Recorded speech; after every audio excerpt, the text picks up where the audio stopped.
Bonjour à toutes et à tous. Alors aujourd'hui, nous abordons enfin le premier chapitre de l'histoire de l'art de Gombrich, qui s'intitule à peu près comme ça, Mystérieux début, et Gombrich a sous-titré Peuple préhistorique et peuple primitif, Amérique ancienne. Alors effectivement, les débuts de ce qu'on peut appeler l'art sont pétris de mystère, parce qu'ils remontent à des temps à l'échelle humaine très très lointains, et on est bien incapable de dater précisément à quand l'art remonte, ou plutôt les premières activités artistiques. Et surtout, ça n'a peut-être même pas vraiment de sens ni de valeur de chercher à donner une datation précise, tout comme il serait sans doute infaisable et peut-être non pertinent d'essayer par exemple de dater le début du langage. Ça n'a pas vraiment de sens, puisque ça a été assurément un processus qui a mis du temps à émerger et à s'élaborer. Ça n'est pas quelque chose de ponctuel qu'on pourrait dater sur une frise chronologique, c'est plus à interpréter comme un flou historique, un grand flou historique qui doit être compris comme tel, hein. C'est une période aux bornes non définies précisément. Et d'ailleurs, Gombrich établit dès le début cette comparaison très intéressante, je trouve, entre l'art et le langage. Alors c'est une comparaison qui fait écho avec la dernière partie du chapitre, comme on va le voir vers la fin. Bref, il écrit « Les tout premiers débuts de l'art sont aussi mystérieux que ceux du langage ». C'est marrant de commencer par ça. Les tout premiers débuts de l'art sont aussi mystérieux que ceux du langage. Mais parce que le langage, tout comme l'art, peut être, à certains égards, peut être interprété, entre autres, comme un moyen d'expression propre et essentiellement humain. Et à établir d'emblée cette comparaison entre les origines du langage, avec les origines du langage, on comprend que Gombrich attribue au début des activités artistiques humaines, si on veut, la dimension d'une manifestation première, originelle, une manifestation de contenu, de signification, de sens, et peut-être même de valeurs, voire des valeurs collectives qui, peut-être, tout comme le langage, on se l'imagine, sont à l'origine des premiers liens sociaux. Alors voilà cette première phrase, et les tout premiers débuts de l'art sont aussi mystérieux que ceux du langage. Et ça n'est pas une phrase anodine, je pense. Enfin, c'est sa première phrase, faut le rappeler. Donc, j'imagine qu'il y a bien réfléchi, et qu'il a réfléchi pas mal de temps à cette première phrase, pour un ouvrage qui est si dense. Et je pense que ça méritait qu'on s'y attarde un peu dessus. Bon, alors nous, on s'y attardait. Alors Gombrich, pas du tout, parce qu'il passe tout de suite à autre chose. Il passe assez vite sur cette comparaison entre art et langage, et il ne s'attarde pas dessus pour l'instant. Et c'est seulement à la fin de ce chapitre, comme je vous le disais, qu'on va sans doute comprendre pourquoi est-ce qu'il établit cette comparaison entre art et langage, mais aussi entre art et écriture, puisque, a fortiori, tous ces concepts sont sans doute associés par leur nature à une notion beaucoup plus large et vaste qui est celle de la culture. Mais il n'en est pas encore question pour l'instant. Bref, passons, et Gombrich passe d'ailleurs, et il passe à quelque chose de vraiment intéressant, c'est ce qu'il entend par le mot art. Parce que si dans l'introduction, on n'avait pas eu de définition claire et précise de ce que Gombrich entendait par là, par art, eh bien là, Gombrich nous donne quelques pistes pour définir ce mot. Alors, il écrit, alors je cite, « Si l'on admet que l'art consiste à bâtir des temples et des maisons, à faire des tableaux et des sculptures ou à tisser d'après un motif ornemental, il n'est pas de peuple qui n'ait élaboré quelque forme d'art. Si, en revanche, on considère l'art comme une sorte de luxe magnifique destiné aux musées et aux expositions ou à l'ornement d'une pièce d'apparat, nous devons nous rendre compte que l'usage du mot est tout à fait récent et que nombre des plus grands bâtisseurs, peintres et sculpteurs du passé n'y ont jamais songé. » N'y ont jamais songé, bah oui. Les bâtisseurs, les peintres, les sculpteurs du passé n'ont sans doute jamais songé à ce concept, sans doute un concept, Gombrich nous le rappelle, extrêmement moderne en réalité. En tout cas, on peut être sûr d'une chose, comme l'écrit bien Gombrich, c'est que notre conception de l'art, conception moderne, celle qu'on admet communément aujourd'hui, avec tout ce qu'on met dedans, explicitement ou implicitement, en symbole, en imaginaire, enfin, ce mot qui devient un peu fourre-tout, quoi. Eh bien, ce concept d'art, c'est sans doute légitime de penser que les artistes, si on peut les appeler comme ça, les artistes des époques très très reculées, n'y ont juste jamais pensé lorsqu'ils ont réalisé leurs œuvres, les premières œuvres de l'humanité. Et on sent bien que Gombrich découvre là une tension. On comprend qu'on ne peut pas plaquer comme ça ce mot et ce concept moderne d'art sur des pratiques et des productions du passé qui n'ont jamais rien eu à voir dans leur réalisation avec ce concept, qui d'ailleurs, rappelons-le, n'existe pas dans ce cas d'abstraction pour Gombrich, ça n'a pas d'existence propre, comme on l'a vu dans l'introduction. En tout cas, Gombrich nous le dit bien, on est face ici à deux conceptions de l'art, apparemment différentes et qui, a priori, semblent incompatibles. Et pourtant, comme nous le montre Gombrich, il y a un domaine en particulier, une discipline qui se trouve au croisement de ces deux conceptions de l'art et qui réussit, étonnamment ou pas, à les allier. Et cette discipline, c'est l'architecture. Ouais, parce que l'architecture, d'un certain côté, réussit à allier, à faire coïncider ces deux points de vue. D'un côté, il y a l'utile, ce qui est fait pour être utilisé et répondre à un besoin, il y a un point de vue utilitaire dans l'architecture, et il y a aussi une dimension, j'allais dire esthétique, même si c'est sans doute anachronique d'utiliser le terme d'esthétique ici, mais en tout cas, Gombrich écrit à propos du bon architecte que ses efforts, donc je cite, ses efforts, donc les efforts du bon architecte, visent non seulement à réaliser une construction pratique, mais aussi à réaliser quelque chose qui soit bien. Il ne dit pas quelque chose de beau, il dit quelque chose de bien. C'est-à-dire sans doute quelque chose qui soit bien dimensionné, bien proportionné, et donc peut-être agréable pour y vivre ou même pour être regardé. Enfin, c'est interprété comme on veut, mais il écrit bien. Il écrit pas beau. Après, je pense que certaines personnes, peut-être légitimement ou pas, ne seront pas d'accord pour affirmer que l'architecture est un art, ou du moins ne vont pas se dire ah ça c'est une œuvre d'art en regardant un bâtiment par exemple. Justement parce qu'il y a cette dimension d'utilité de la maison ou de la demeure, c'est fait pour y habiter. Et parce que dans l'architecture, semble répondre à un besoin utilitaire. Et donc certaines personnes ne conviendront jamais sans doute que les productions de l'architecture sont des œuvres d'art. Ils diront simplement que c'est beau, que c'est bien, mais dire que c'est de l'art, là, pour ces personnes-là, c'est beaucoup plus compliqué, voire quelque chose de faux. Et c'est tout à fait compréhensible, parce que l'art, pris dans le sens commun qu'on lui donne aujourd'hui, avec toutes les productions artistiques en particulier, l'art, plutôt donc les œuvres d'art, doivent répondre, selon cette conception, à un critère vraiment particulier. Et ce critère, c'est celui de ne servir strictement à rien. Mais ne servir à rien dans le sens philosophique du terme, c'est-à-dire qu'elles ne sont pas utiles, elles ne sont pas faites pour être utilisées. Elles sont faites pour être contemplées, admirées, pour provoquer peut-être une extase ou tout ce qu'on voudra, mais la raison d'être d'une œuvre d'art, d'abord, selon cette conception encore une fois, c'est d'être parfaitement inutile et de ne pas être utilisée en vue d'une autre finalité qu'elle-même. L'œuvre d'art doit se suffire à elle-même. Elle est sa propre fin et elle n'est pas un moyen en vue d'une fin autre, contrairement à un outil, par exemple. L'auteur d'ailleurs qui a écrit une phrase très connue là-dessus, c'est Théophile Gautier dans la préface de son roman épistolaire Mademoiselle de Maupin, où il a écrit ceci, alors je vais citer, « Il n'y a vraiment de beau que ce qui ne peut servir à rien. Tout ce qui est utile est laid, car c'est l'expression de quelques besoins, et ceux de l'homme sont ignobles, c'est dégoûtant, comme sa pauvre et infirme nature. » Bon, c'est peut-être pas la phrase la plus positive qui existe dans la littérature sur la nature humaine, bon, donc qui est ici quand même interprétée à travers le prisme d'une matérialité ignoble et de besoins écœurants, parce que terre à terre est prosaïque. Bon.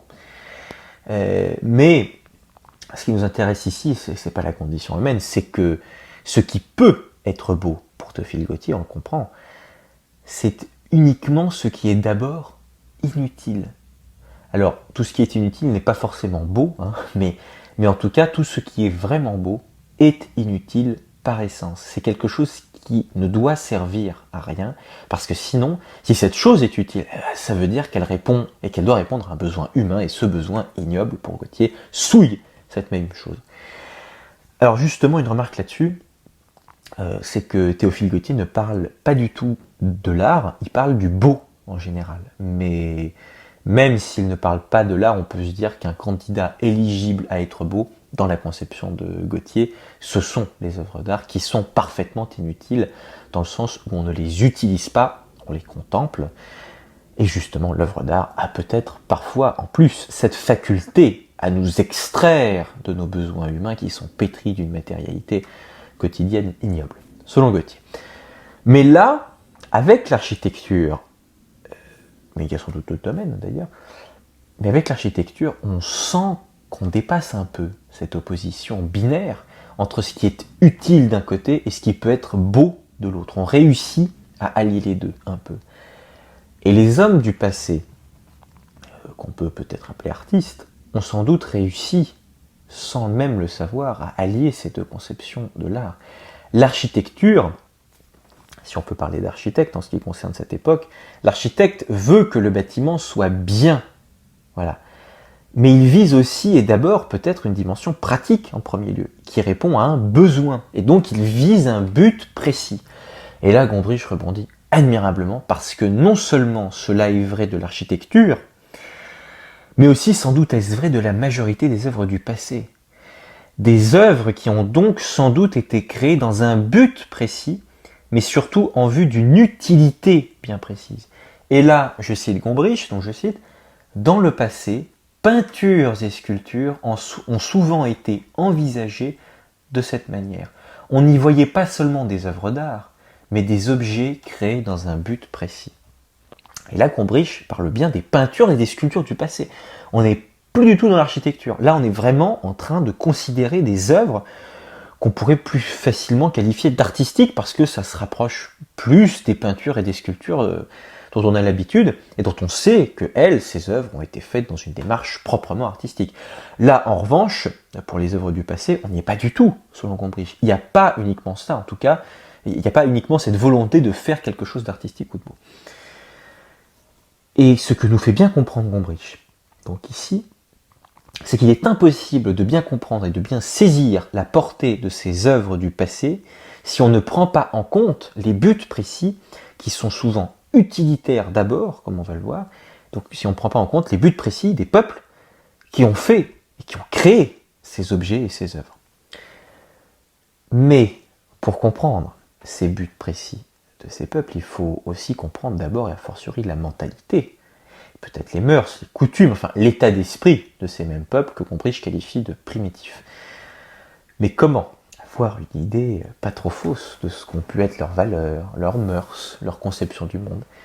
Eh bien, pour nous aider, on n'a pas vraiment d'autre choix et de solution que de faire une comparaison avec d'autres peuples qui sont aussi primitifs mais qui nous sont contemporains. Alors ici, avant d'aller plus loin, il faut bien comprendre que le terme de primitif, quand on l'utilise pour désigner ces peuples d'aujourd'hui, il ne s'agit absolument pas de discrédit ou de dévalorisation, et j'allais dire même presque au contraire. Gombrich l'explique très bien, donc je vais citer ce qu'il écrit. « Si nous nommons ces peuples primitifs, ce n'est pas qu'ils soient plus simples que nous, leurs modes de pensée sont souvent plus compliqués que les nôtres, mais ils sont plus près du point de départ commun à toute l'humanité. » Voilà. Et d'autant plus que primitif au sens étymologique, c'est celui qui est né le premier. Donc là, ça renforce encore la conception que Gombrich avance.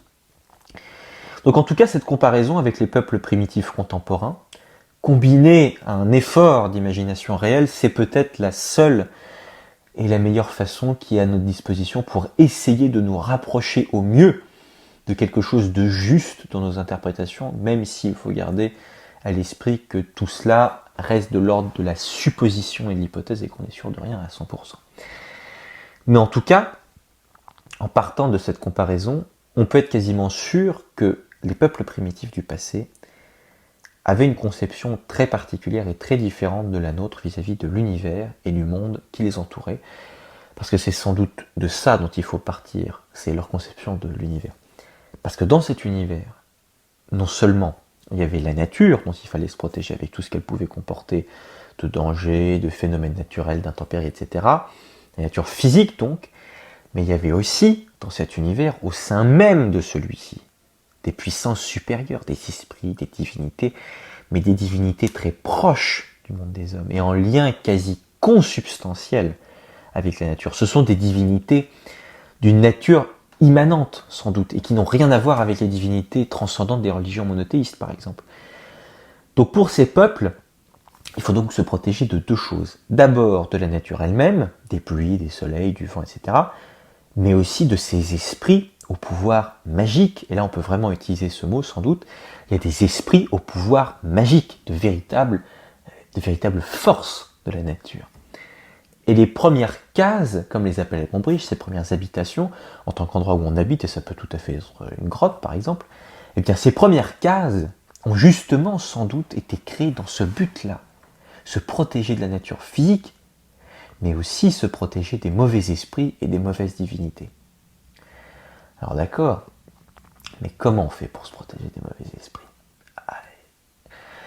Et bien là, c'est peut-être là que les dessins, la représentation et le pouvoir des images, que ce soit des bisons ou des chevaux, sont utiles.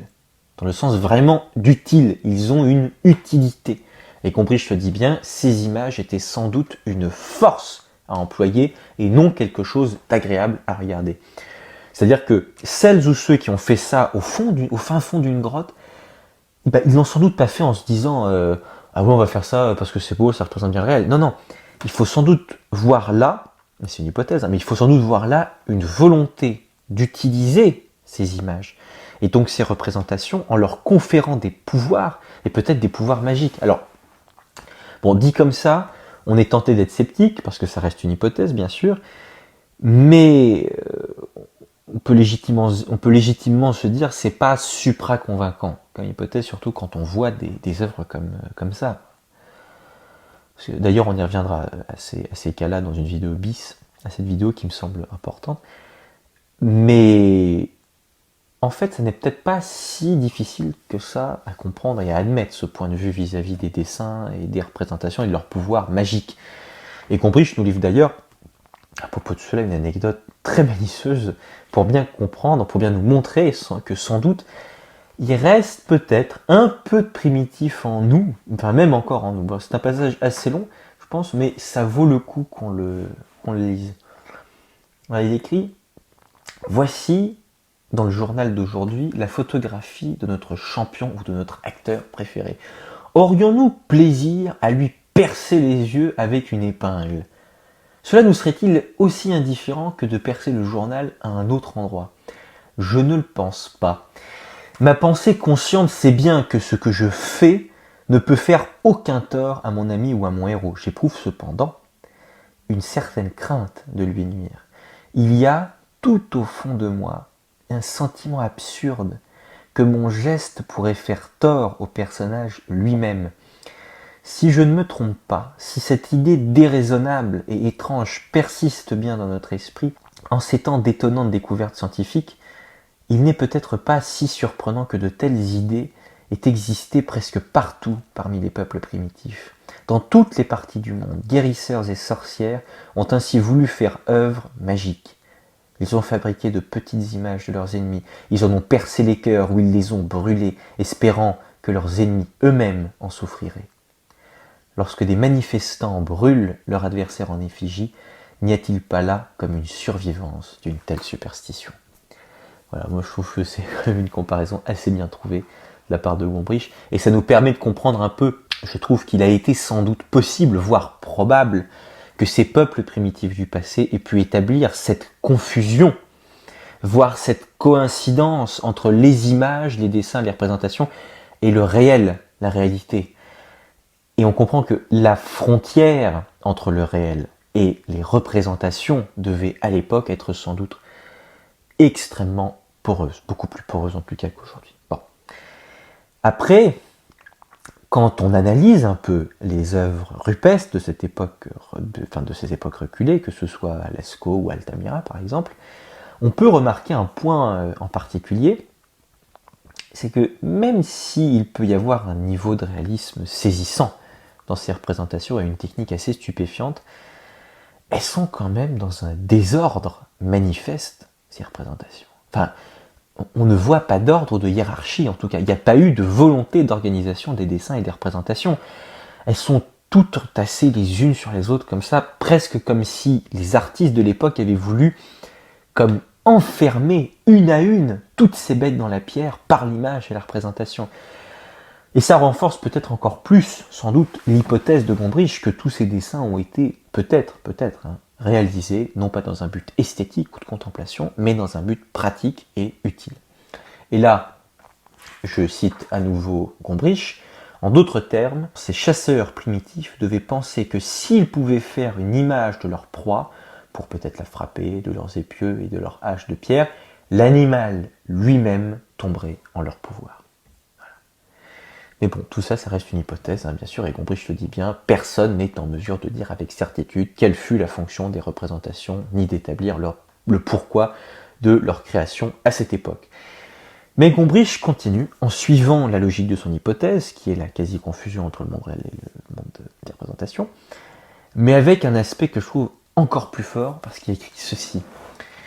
Alors je cite, « Il semble parfois vivre, donc les peuples primitifs, ils semblent parfois vivre dans une sorte de rêve où ils peuvent être à la fois hommes et bêtes. De nombreuses tribus portent, pour certaines cérémonies, des masques représentant les traits de ces animaux et, lorsqu'ils les portent, ces hommes paraissent se sentir transformés en ours ou en corbeau. C'est un peu comme des enfants qui jouent aux pirates ou aux voleurs, jusqu'à ne plus savoir où finit le jeu et où commence la réalité. Mais autour des enfants, il y a toujours le monde des grandes personnes, il y a toujours quelqu'un pour leur dire « ne faites pas tant de bruit » ou « il est temps de vous coucher ». Auprès du primitif, il n'existe pas un autre monde pour rompre son illusion, car tous les membres de la tribu prennent part aux danses et aux rites et se prêtent aux jeux fantastiques. Les générations passées leur ont transmis le sens de ces cérémonies qui les absorbent si intensément qu'ils n'ont guère la possibilité de rompre le charme et de voir leur propre conduite d'un œil critique. Voilà. Donc tout ça, moi je trouve ça vraiment incroyable, je trouve ça très intéressant, mais on a quand même l'impression qu'on s'éloigne pas mal du sujet apparemment, qui est l'art, enfin rappelons-le, on a l'impression qu'on s'éloigne un peu de l'art et des œuvres d'art. Mais Gombrich revient à la charge et martèle son message principal, que les œuvres du passé n'ont pas été réalisées pour être contemplées pour leur beauté, et le dit très bien encore une nouvelle fois juste après, voilà, il le dit ici, le travail de l'artiste est souvent destiné à jouer un rôle dans ces étranges coutumes, donc là il fait le lien, voilà, avec ce qu'on vient de dire juste avant, et ce qui compte alors, ce n'est pas de savoir si la sculpture ou la peinture est belle au sens où nous l'entendons, mais si elle opère, c'est-à-dire si elle peut accomplir l'œuvre magique désirée. Voilà. Donc là, il a fait le lien entre ces deux passages. Mais à l'époque, pour que la magie puisse opérer, il fallait que l'artiste primitif, sans doute, respecte les traditions de sa tribu propre ou de son peuple. Sinon, ça n'a aucun intérêt. Chaque forme, chaque couleur a une signification, ou du moins une valeur particulière, et chaque peuple primitif a ses propres traditions.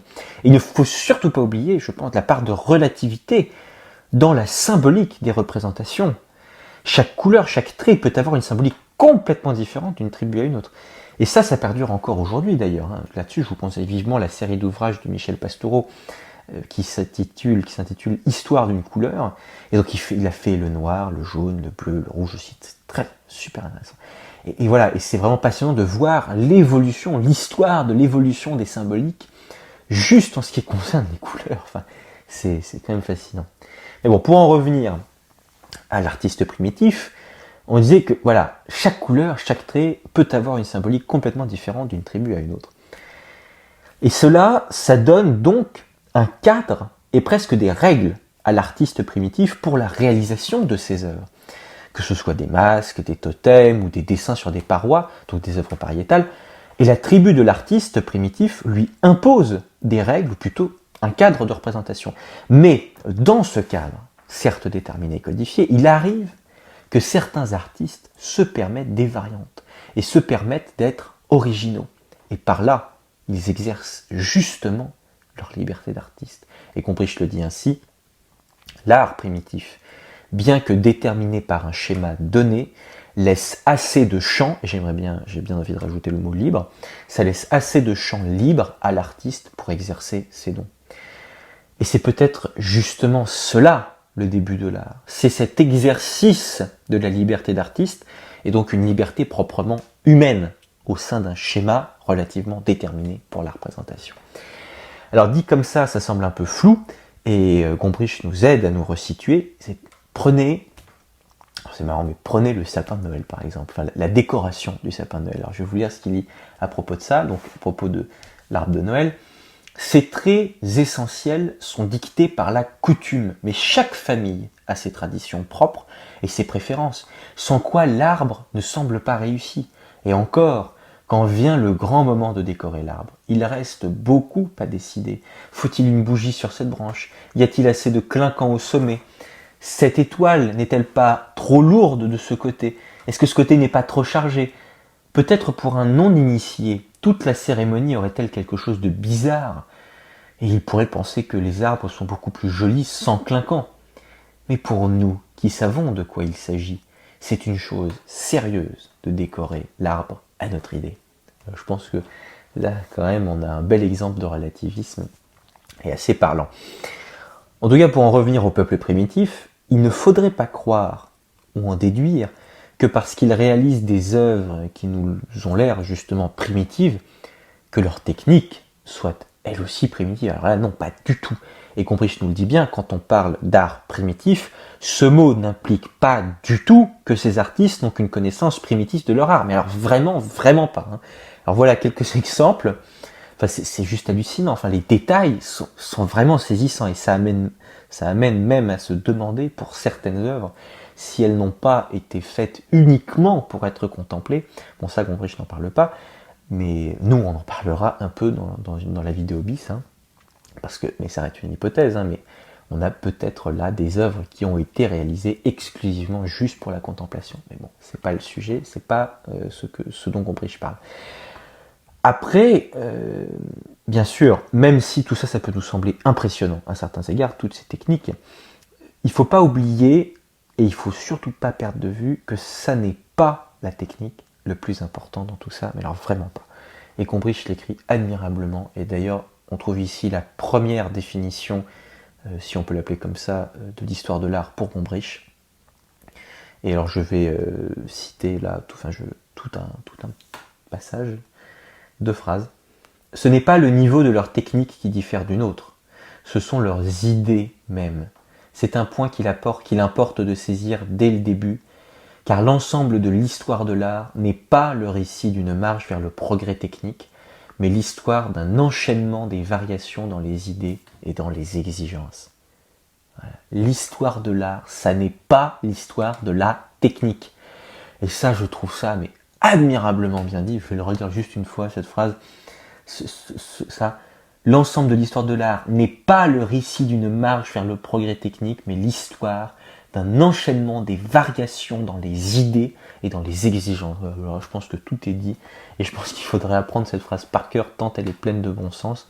Enfin bon, on va encore revenir aux œuvres primitives. C'est que, malgré toutes ces techniques, bon voilà, c'est qu'il ne faut pas oublier que il y a quand même certaines œuvres qui peuvent nous paraître parfois un peu hermétiques, quoi, et un peu étranges, parce que faut pas oublier que dans l'art primitif, vous avez aussi des œuvres de cet acabit, des œuvres comme ça.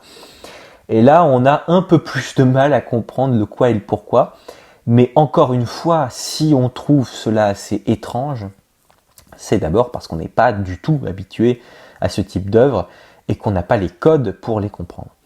Alors d'ailleurs, cette œuvre, c'est du bois recouvert avec des cordes tressées et c'est censé représenter Oro, le dieu de la guerre, et ça vient de Tahiti. Et ça date du XVIIIe siècle. Eh bien, là, encore une fois, il faut faire un effort de pensée et de relativisme pour essayer de comprendre, au moins partiellement. Mais essayer de comprendre comment l'artiste de sa tribu aborde une œuvre comme celle-là, et d'où peut provenir son pouvoir de représentation, qui n'est pas évident pour nous a priori. Et pour nous aider un petit peu, et compris, je nous raconte ceci, c'est que quand nous, occidentaux, quand nous griffonnons sur un morceau de papier une tête et des yeux avec juste des cercles, on représente une tête et des yeux. Pour nous, c'est quelque chose quasiment sans importance, enfin, c'est presque un jeu. Mais remarquez au passage que c'est quand même sacrément puissant ce qui vient de se passer là, parce que juste avec des cercles, on vient de faire émerger de nulle part un visage. Alors c'est plus, bien sûr, c'est plus de l'ordre de la suggestion, ça suggère un visage. Mais en tant que spectateur, on ne peut pas s'empêcher de reconnaître un visage. Et ça, c'est quand même fort, enfin, c'est impressionnant, je trouve. D'ailleurs, ça porte un nom, ça c'est le fait qu'on surinterprète parfois, sans même le vouloir, des images ou des dispositions d'objets, et qu'on se dise « Ah tiens, ça ressemble à un visage » ou « Tiens, ça ressemble à un cheval ». Ça, c'est le phénomène, on appelle ça la pareidolie. Et plus particulièrement, c'est la pareidolie visuelle, parce que vous avez aussi le phénomène de la pareidolie auditive, qui est très drôle d'ailleurs. C'est par exemple ce qui se passe quand on croit reconnaître des paroles dans une chanson qui est dans une autre langue, par exemple, et qui ne contient absolument pas les paroles qu'on croit reconnaître. Et ça peut donner des résultats vraiment marrants.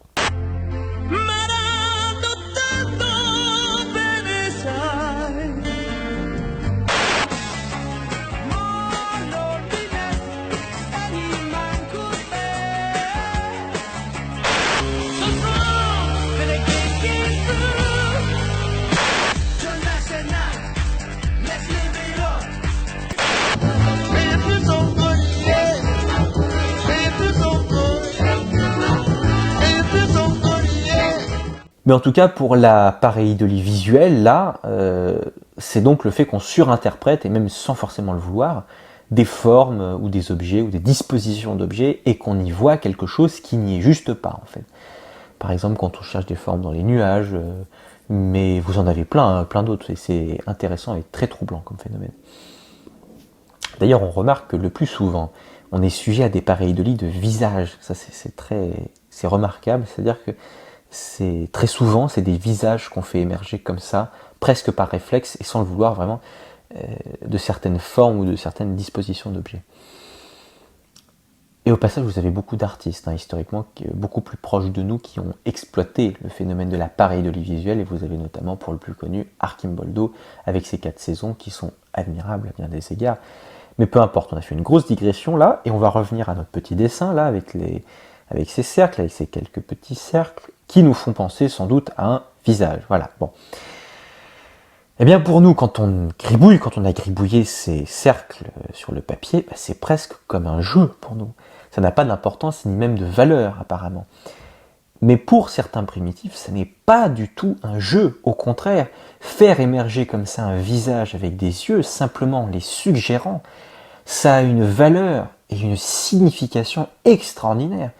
C'est super puissant comme procédé. Parce qu'a fortiori, l'artiste primitif n'a pas forcément besoin de faire ressembler son œuvre à un visage réel.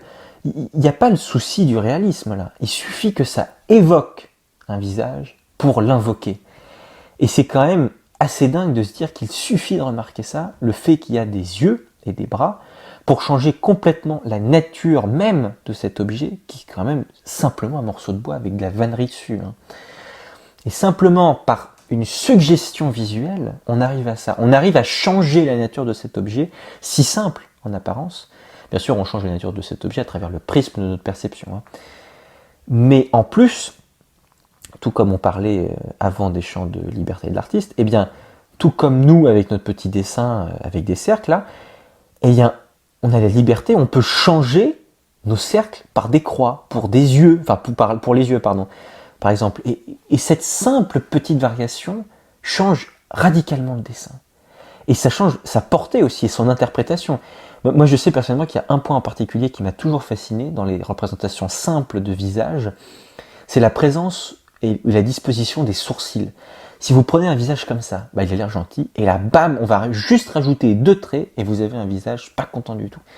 Et on pourrait faire comme ça plein d'autres variantes pour ce visage, et on a vraiment un choix quasi illimité pour faire des variations à partir de ce petit dessin. Et il faut bien comprendre que l'artiste primitif a lui aussi sans doute pris conscience qu'il avait beaucoup de choix possibles, et il a sans doute cherché quelle était la meilleure façon de représenter les yeux, et il a choisi cette façon-là. Alors pour nous, avec notre dessin, tout ça, ça relève du détail. C'est du détail, mais pour ces premiers artistes, ça devait sans doute représenter une découverte incroyable et d'une puissance folle, parce que même si ce sont certes des modifications assez infimes et qui ne changent pas complètement la représentation, il n'en demeure pas moins qu'il y a sans doute eu là la recherche d'une représentation particulière et qui devait correspondre à une idée singulière et à part, voire même peut-être la recherche d'une harmonie, comme dit Gombrich. Ils ont peut-être cherché ce qui pouvait être harmonieux, ce qui ne veut pas forcément dire beau, hein. Mais tenez, quand vous prenez ce masque-là par exemple, on peut remarquer entre autres la recherche de symétrie, des formes géométriques, etc. Mais on ne pourrait pas dire que ce masque est beau, ça n'est sans doute pas son but d'être beau, c'est un masque qui n'est pas beau. Moi personnellement je ne dirais pas que c'est beau, c'est un masque pour des cérémonies d'ailleurs, mais même si on peut le trouver troublant, on peut le trouver troublant et bizarre comme l'écrit Gombrich, mais il y a quand même quelque chose de satisfaisant dans la manière dont l'artiste a construit un visage avec des formes géométriques. Il y a quelque chose de satisfaisant. Mais il n'y a pas que des visages et des représentations de visages. On peut aussi étudier des œuvres beaucoup plus imposantes et d'un tout autre registre quand on regarde ce totem-là, par exemple. Bon, c'est une maquette, c'est la maquette de la case d'un chef Haïda, qui est un peuple amérindien de la côte nord-ouest du Canada. Donc là, c'est quand même sacrément grand, imposant, mais c'est aussi extrêmement symétrique. Et il y a eu un soin et un effort dans la réalisation qui ont dû être faits et qui sont remarquables. Alors d'ailleurs, au passage, si ce totem peut nous sembler être un entassement de masques affreux, Gombrich nous aide à y voir un peu plus clair. Alors je cite, « Chez les Indiens de l'Amérique du Nord, par exemple, les artistes unissent une observation très aiguë des formes naturelles au mépris de ce que nous appelons l'apparence réelle des choses. Chasseurs, ils connaissent la forme du bec de l'aigle ou des oreilles du castor beaucoup mieux qu'aucun d'entre nous. Mais ils considèrent un seul élément comme tout à fait suffisant. Un masque avec un bec d'aigle est tout simplement un aigle. » Ça c'est bien. Un masque avec un bec d'aigle est tout simplement un aigle. Et donc, là, il va nous parler de ce modèle de maison de chef. 3 mâts, dits totémiques, en décorent la façade. Nous pouvons n'y voir qu'un entassement de masques affreux, mais pour l'indigène, c'est l'illustration d'une vieille légende de sa tribu. Pour nous autres, la légende elle-même est presque aussi étrange et incohérente que sa représentation, mais nous ne devons pas être étonnés si les idées des indigènes diffèrent des nôtres. La voici. Il y avait une fois un jeune homme dans la ville de Guayskun qui paraissait toute la journée sur son lit jusqu'au jour où sa belle-mère lui en fit la remarque. Il en fut honteux, s'en alla et décida de tuer un monstre qui vivait dans le lac, se nourrissant d'hommes et de baleines. Aidé d'un oiseau fée, il fit un piège d'un tronc d'arbre et y suspendit 2 enfants comme appâts. Le monstre fut pris, le jeune homme revêtit sa peau et attrapa des poissons qu'il déposait régulièrement sur le seuil de sa belle-mère. Elle fut si flattée de ses présents inattendus qu'elle se prit pour une puissante sorcière. Lorsque, enfin, le jeune homme la détrompa, elle fut si honteuse qu'elle mourut. Voilà, je continue de citer Gombrich. Tous les passages du récit sont représentés au mât central. Le masque qui est en dessous de l'entrée figure l'une des baleines qui mangeait le monstre. Le grand masque qui surmonte l'entrée, c'est le monstre lui-même. Au-dessus, une forme humaine, c'est la malheureuse belle-mère. Puis vient un masque avec un bec, c'est l'oiseau qui aida le héros. Ce dernier est représenté en plus haut, vêtu de la peau du monstre avec les poissons qu'il a pris. Les figures humaines du sommet sont les enfants qui servirent d'appât. Un tel ouvrage peut nous sembler l'expression d'une bizarre fantaisie, mais pour ceux qui l'ont fait, c'est une entreprise solennelle. Il a fallu des années pour travailler ces énormes mâts avec les outils primitifs dont disposaient les indigènes. Fin de la citation. Et donc on voit bien ici à quel point il est crucial et fondamental de bien connaître et de prendre en compte les circonstances et le pourquoi d'une telle création. Sinon on ne comprend juste rien à rien à ces œuvres qui ont demandé du temps, de la réflexion et la mise en pratique d'une technique spécifique et qui a sans doute été le fruit d'une évolution et d'une spécialisation très particulière. Et encore une fois, pour bien souligner l'importance de la prise en compte du contexte dans lequel les œuvres des peuples primitifs ont été réalisées, Gombrich passe de ce totem à un masque. Il nous propose un autre masque, mais cette fois-ci qui est un masque de danse inuite. Et bien vu comme ça, on pourrait se dire, ah ben il est marrant, il sourit, bon, il est comique, quoi. Mais, même s'il y a un côté un peu inquiétant, et ben en fait c'est censé représenter un démon anthropophage de la montagne. Voilà. C'est dire à quel point c'est important de connaître la signification des valeurs et de leur valeur, enfin la valeur des œuvres, pour bien comprendre la portée de leur réalisation et de leur existence même. Après, comme le dit bien Gombrich, on peut citer, l'interprétation exacte de beaucoup d'ouvrages importants remontant aux époques les plus reculées de l'art est probablement perdue à jamais. Mais nous pouvons tout de même les admirer encore. Tout ce qui nous reste des grandes civilisations de l'Amérique ancienne, c'est leur art. Si je mets le mot entre guillemets, parce que dans son texte il met le mot art entre guillemets, si je mets le mot entre guillemets, ce n'est pas que ces images et ces constructions mystérieuses manquent de beauté, certaines d'entre elles sont admirables, c'est que nous ne devons pas les aborder avec l'idée qu'elles ont été faites dans un but de délectation ou de décoration. Et ça, voilà, ça c'est vraiment l'un des messages les plus importants qu'il faut sans doute retenir de ce chapitre. Nous ne devons pas aborder ces œuvres avec l'idée qu'elles ont été faites dans un but de délectation ou de décoration. Non. Et si vous prenez par exemple cette tête du dieu de la mort, voilà, alors elle date de 500 ou 600 après Jésus-Christ, elle vient d'un hôtel Maya à Copan. Eh bien, c'est un visage quand même assez terrifiant, et qui a été fait pour ça. Il ne faut pas oublier qu'à l'époque, chez les Mayas, on sacrifiait des humains, et parfois en masse à l'époque. Eh bien, ceux qui ont sculpté ce dieu de la mort n'ont sans doute jamais pensé un seul instant au concept d'art ou à l'idée de beau. Et même s'il y a la recherche d'une certaine esthétique, peut-être d'harmonie, dans l'ouvrage, qui peut sans doute être interprété comme un hommage à la divinité, mais il ne s'agit pas d'un objet fait pour être admiré, comme la majorité des tableaux qu'on voit dans un musée aujourd'hui, par exemple. Et ça, c'est le paradoxe un peu de ces objets-là, je trouve, aujourd'hui. C'est que ces mêmes objets se retrouvent justement dans des musées.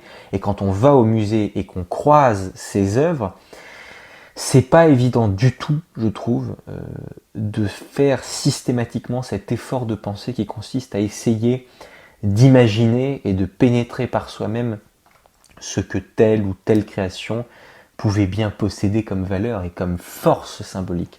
C'est pas évident du tout, je trouve.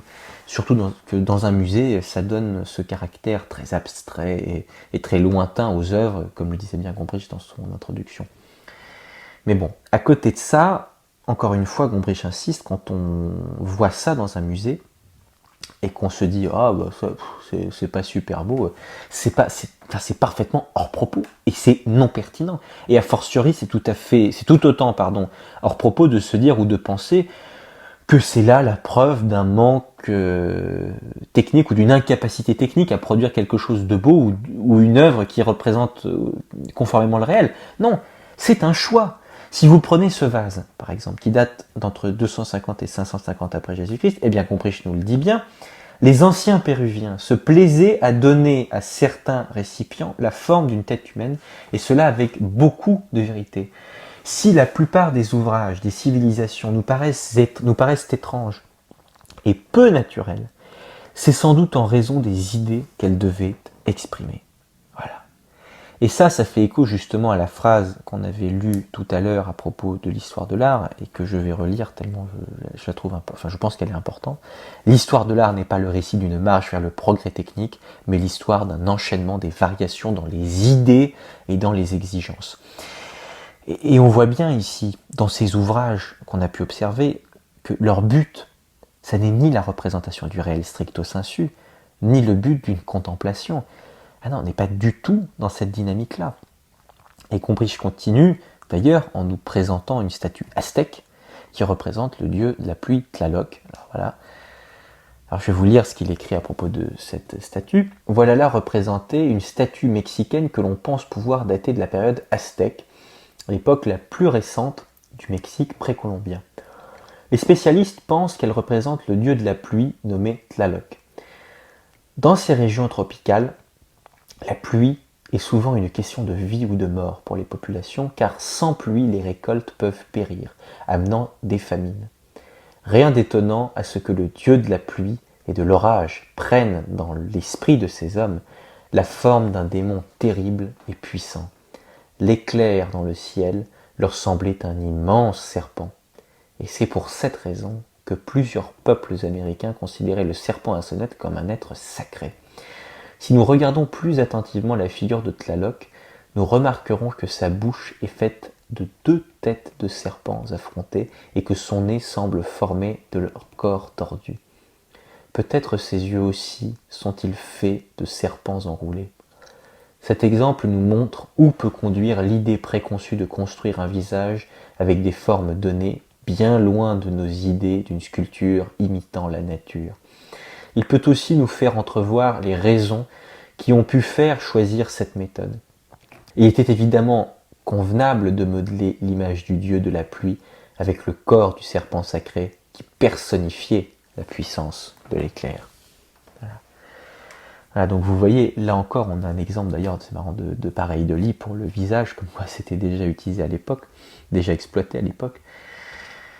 Et là, bon, je peux pas m'empêcher, parce qu'il reste plus que quelques phrases, je peux pas m'empêcher de vous lire toutes les dernières phrases de Gombrich qui clôt le chapitre. Si nous considérons la mentalité étrange d'où sont sorties ces idoles fantastiques, nous commencerons à comprendre comment, dans ces civilisations primitives, la création des images, tout en se rattachant à la magie et à la religion, était en même temps une première forme d'écriture. Dans l'art de l'ancien Mexique, le serpent n'était pas seulement la représentation d'un serpent à sonnette, il pouvait être un signe figurant l'éclair, et par là un motif pouvant commémorer ou peut-être conjurer l'orage. Nous savons peu de choses de ces origines mystérieuses, mais si nous voulons comprendre cette histoire qui est celle de l'art, il n'est pas mauvais de nous souvenir de temps en temps qu'image et alphabet sont 2 branches d'une même famille. Voilà comment se termine le premier chapitre de Gombrich. Et oui, parce que image et alphabet sont 2 branches de la même famille. Tout comme c'était la première phase de Gombrich dans ce premier chapitre, les tout premiers débuts de l'art sont aussi mystérieux que ceux du langage. Donc là, la boucle est bouclée, avec allusion aux alphabets et à l'écriture. D'ailleurs, juste au cas où, pour bien illustrer ce que Gombrich nous dit, prenez l'exemple de la lettre A.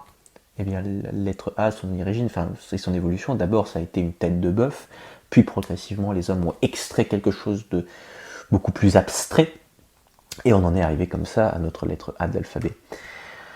Voilà, bon alors c'est tout pour ce premier chapitre de l'histoire de l'art de Gombrich, qui nous a peut-être un peu retourné l'esprit et la cervelle par certains points, mais qui ouvre en tout cas bien l'esprit et qui nous met en bonne disposition, je pense, pour aborder la suite, parce qu'il y a une suite à tout ça. Mais juste avant de l'aborder, je pense que ça vaut le coup vraiment de rappeler cette phrase de Gombrich à propos de l'histoire de l'art que je trouve admirable. Juste une dernière fois pour la route. L'histoire de l'art n'est pas le récit d'une marche vers le progrès technique, mais l'histoire d'un enchaînement des variations dans les idées et dans les exigences. Voilà, je pense que maintenant qu'on a cette phrase en tête, on va pouvoir passer au 2e chapitre de l'ouvrage. C'est parti.